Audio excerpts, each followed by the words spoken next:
आणि आम्हाला या माळरानावर एक वैकुंठ उभारल्याचा अनुभव या ठिकाणी येत आहे. कारण वैकुंठवासी तुकाराम महाराज साक्षात इथं आल्यानंतर आता काय माळरान राहणारच नाही, हे झालंच, वैकुंठच झालेलं आहे. आणि तुम्ही सगळे भाग्यवान माणसं आहेत या ठिकाणी आलेले. कारण ही मुलंही तुम्हाला खरंच असं भाग्यानंच मिळतं अशा ठिकाणी. आणि आमचे पूज्य वागचौरे महाराज ज्या पद्धतीनं शिक्षण देतात, लातूरला जेव्हा तुमच्यातली बरीच मंडळी आलेली आहे आणि सेवा करतात, त्यावेळेला किती लोकांना प्रेम आणि आनंद होतो आणि किती लोकांची वाहवा तुमच्या पाठीवर पडते. शाब्यास्तीची ही थाप बरं का, ही महाराजांचं आहे श्रेय सगळं. कारण गुरुला आपल्या याच्यामध्ये श्रेय दिलंच पाहिजे. ज्या गुरुनी आपल्याला घडवलं आणि आज अखंड घडवत आहेत, या ठिकाणी त्यांची कठोर साधना चालू आहे. तर ह्या ठिकाणी इतका आनंद झाला आम्हाला की महाराज सुद्धा तुकाराम महाराज वर डोंगरावर जाऊनच साधना करत होते. तसंच हे प्रकार आहे की साधना कुठं गावात बसून होत नाही, बाहेरच यावं लागतं साधनेसाठी. आणि हे खास ठिकाण या ठिकाणी महाराजांनी निवडलेलं आहे. मला खूप आनंद झाला. आम्हाला वाटतं की आम्ही शहरात राहणारी माणसं काय, आम्ही काहीतरी पूर्वजांनी काहीतरी कमी पडलेलो आहोत म्हणून आम्हाला तिथं शहरामध्ये कोंडून घातले देवाने. आणि त्या जंगलाच्या वाळवंटात आम्ही, म्हणजे जंगलात, शहर म्हणजे वाळवंटाचं जंगल अथवा सिमेंटाचं जंगल आहे, त्याच्यामध्ये बसून साधना करताना असा आनंद मिळत नाही. हा आनंद इतका अवर्णनीय आनंद आहे की माणसाला सगळं या ठिकाणी निसर्ग साथ आहे आणि तो ईश्वराच्या रूपाने या ठिकाणी आता उभारलेला आहे. आणि तुमची साधना या अशा पवित्र वातावरणात आहे आणि तुकाराम महाराज साक्षात आज येऊन बसले तिथं, हे किती मोठं भाग्य. आणि आज या ठिकाणी ही सेवा आम्हाला घडते म्हणजे आम्ही बाबूराव वेगळे नाहीत, आम्ही या संस्थेचे घटक आहोत असं आम्ही मानतो. तर आम्ही सेवेकरी आहोत. प्रभूने इतक्या पवित्र स्थानी या ठिकाणी ही पहिल्यांदा सेवा घडवली, त्याबद्दल वागचौरे महाराजांचं अतिशय मनोभावन आभार मानतो.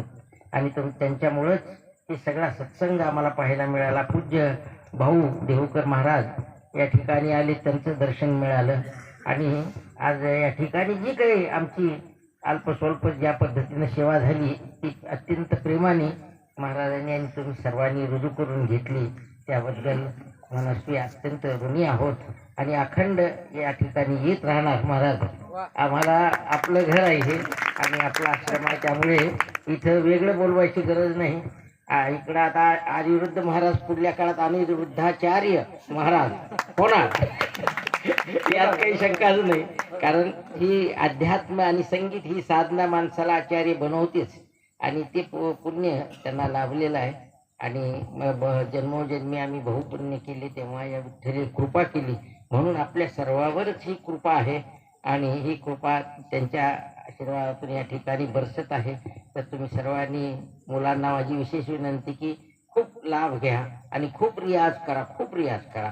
बघा तुम्ही या मातीमधून एक अशा काही गायक आणि वादक निर्माण होईल, वैष्णव वादक, की ज्याचा अभिमान सगळ्या आपल्या महाराष्ट्रीयन लोकांना वाटेल असं मला वाटते. पुढल्या काळात, भावी काळात ते ह्या गुरुकुलाचं महत्त्व नुसता भारतच नाही तर वैश्विक स्तरावर हे प्रसिद्ध गुरुकुल होईल अशी मला म्हणजे खात्री वाटते. मी म्हणजे अपेक्षा करत नाही, तर मला नक्की खात्री वाटते. महाराज जेव्हा आपण कष्ट करतो, मेहनत घेतो, तेव्हा ईश्वर भरभरून फळ देतो. अगदी म्हणजे आपल्या लातूरचं ही आपली संस्था आहे आणि ती काही वेगळी नाही, पण त्याही संस्थेमध्ये आम्ही पहिल्यांदा हेच अपेक्षा करत होतो की आपण जास्तीत जास्त प्रचार करावा. गुरुच्या रूपानं गुरुनी जी आपल्याला दिली ती विद्या जास्तीत जास्त बाहेर पोचावी. तर योग असा आहे की आज आपल्याही महाविद्यालयामध्ये मलेशियासारख्या ठिकाणी, दोहा, कतार, जे बाहेरचे देश आहेत, श्रीलंका, अशा ठिकाणाहून मुलं येतात. आता लंडनमध्ये जे संस्थान आहे ते शिर्डी साईबाबांचं फार मोठं इंटरनॅशनल फाउंडेशन संस्था, त्याचा प्रमुख आपला शिष्य आहे रवींद्र पिंगळे महाराज. तो मला म्हणतो की तुम्ही 50 शिष्य वारकरी घेऊन या इथं आणि इथं मला ही सेवा घडू द्या. कुठं लंडनमध्ये एका दिवसाला एका माणसाचा खर्च 10,000-20,000च्या वरून आहे तिथं, आणि इथं 50 माणसं आणा म्हणतो. म्हणजे किती भाग्य आहे, एवढी शक्ती ईश्वरानं दिली. हीच शक्ती आपल्या सगळ्यामध्ये ईश्वर देणार आहे आणि या गुरुकुलातून निर्माण होणारे हे तुम्ही जे कलावंत आहात पुढील भावी काळामध्ये नक्कीच राष्ट्रीय स्तरावर वैश्विक स्तरावर कीर्ती पावाल असे मला खात्री वाटते. मी महाराजांना मनपूर्वक धन्यवाद देतो आणि शुभेच्छा देतो. या ठिकाणी थांबतो. जय हरी जय हरी.